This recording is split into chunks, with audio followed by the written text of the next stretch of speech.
ถ้าหัวใจน้องยังไม่แน่รู้ไหมใจพี่อ่อนแอเป็นโรคแพ้สัญญาลอยลอยสัญญาให้ไว้กี่ครั้งก็พังบ่อยๆพี่หรืออุตส่าห์หลงคอยหน้าใจน้อยคอยเธอทุกทีสัญญา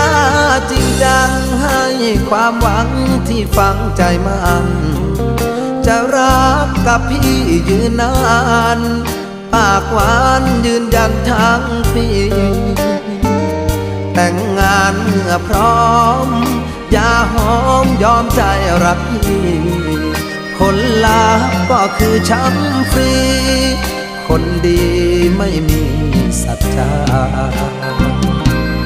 สัญญาเอ่ยมาแล้วก็ลาจาก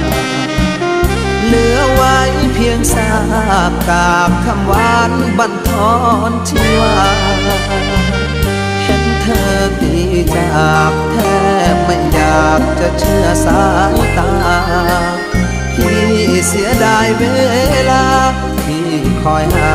แล้วมาเป็น